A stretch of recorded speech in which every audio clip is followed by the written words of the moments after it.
3 waiver claims for the Panthers, which is part of the story. We'll tell you the guys that they claimed, right? I mean, unless you are the deepest of knowledge on the Panthers roster, these are guys that are going to tack on to the end of their position group, right? They're going to be guys that provide depth, maybe special teams help. But the story comes with, right? With every action, there's an equal and opposite reaction. If you add 3 players, you have to cut 3 players to make room for them. Matt Corral,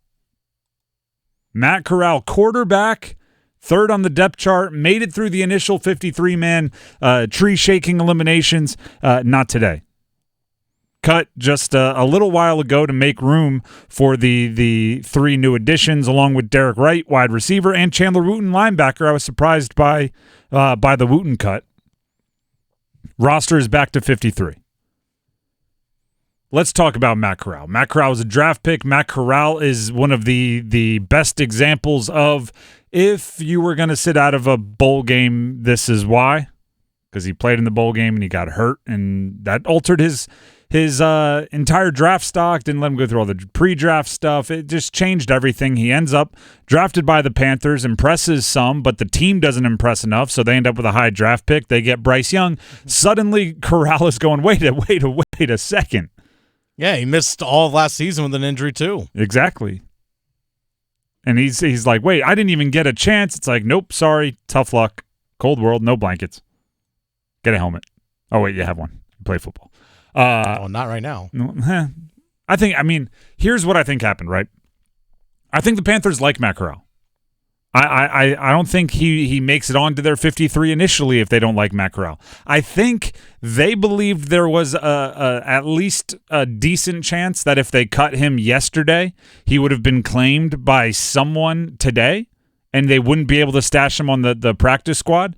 And then they looked around and saw Bailey Zappi get cut by the Patriots, saw players like Will Greer, who had a great preseason week 3 for the Cowboys, make it through waivers and end up on a practice squad, or just end up on a practice squad. And they went, oh, okay, everybody's not about claiming quarterbacks on waivers right now. I think we can waive Matt Corral and likely bring him back on the practice squad. I would not be surprised if he ends up back on the practice squad for the Panthers, and if that wasn't the goal that they told him when they cut him, right? Because it was one of those deals where they jog out for practice today, and everyone's like, where's Corral? My guess is they had just told them. Yeah, where's Matt? They said, we got Bryce, we got Andy. It's not hard. You wear different colored jerseys. We can count quarterbacks. Plus, you want to keep a 3rd quarterback on your roster in some way, shape, or form. In case, for example, Dalton gets hurt during practice or Bryce Young gets hurt, you need to have a 3rd quarterback that knows your system that you can plug in to be a backup when needed. I would almost guarantee they told Corral, hey, listen, we're going to waive you.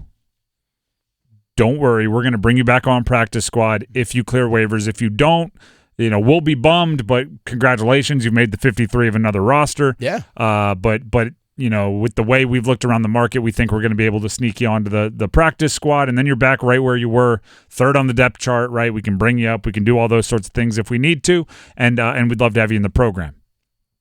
Now, Matt Corral can say, that, and I don't even know how much coffee is anymore, that and like $8.75 can buy you a coffee.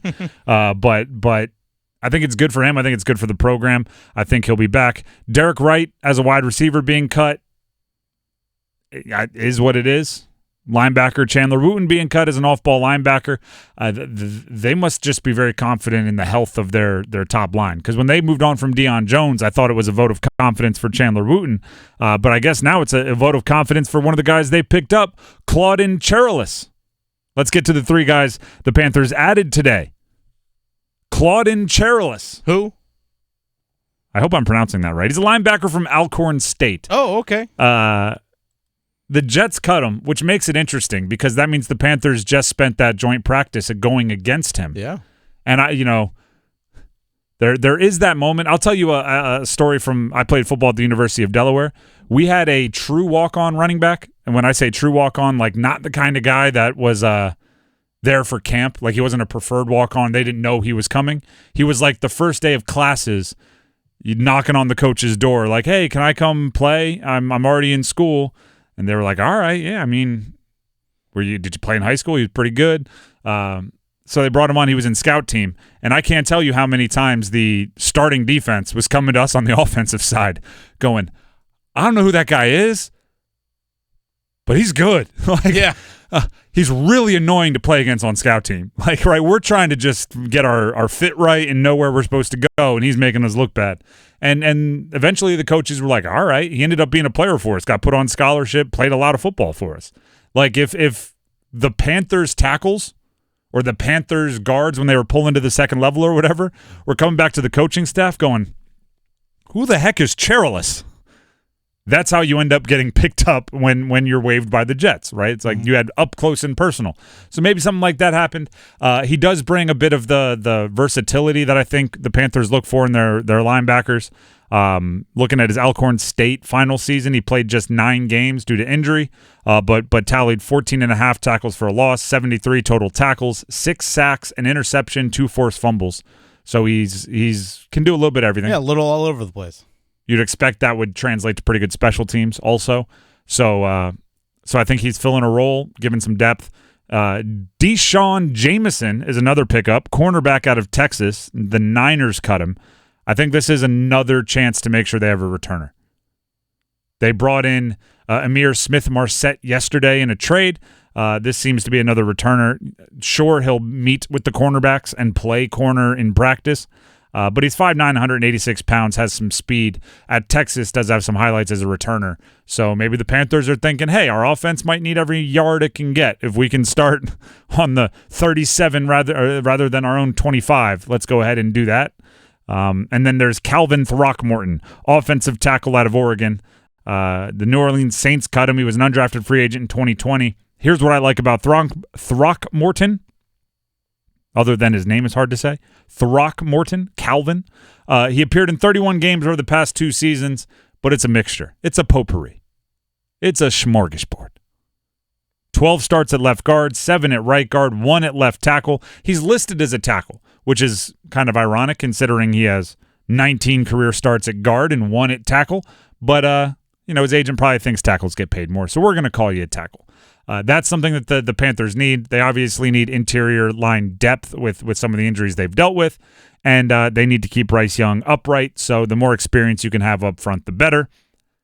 I'm a bit underwhelmed by what the Panthers did today. I would have expected them to take a couple bigger swings. We talked about Bam Knight. He was not claimed by anybody. Darius Rush is a corner many were speculating the Panthers might be interested in. Made it all the way to the Chiefs, which means just about nobody claimed him because they have the last waiver order spot. Dead last. So I guess they had the opportunity to go after some names we might recognize. Didn't happen. They decided to play it a little bit more safe, trust their evaluations, and claim 3. I also wonder with some guys that are, again, left unclaimed, who makes practice squads, things along those lines. There are some veterans that don't have to go through waivers that are free agents out there that they could potentially sign. You really going to roll into the season with 5 tight ends? I would really? I would expect. Now, I know Giovanni Ricci can play fullback, but stretching. You rolling in with 5? I know they can play punt protector also. Okay, even still, rolling with 4 is still kind of a I think 3 tight ends is where you end up with. And you're right, there are veterans out there, and there might be, if things get crazy, a Kareem Hunt is out there, right? Like there's not just the guys that were cut. There's also other options. Melvin Gordon. No, Melvin Gordon got released. I think there's a lot of options out there. Bradley Roby, right? Like there's some. If you can find the money, there are some names out there. I would not expect the roster is where it's going to be right now. What the changes are, I think Dennis is onto something with some tight ends got to go. I think there's a few obvious spots, but it is not set in stone. That's what we talked about. Or I was talking about this off air.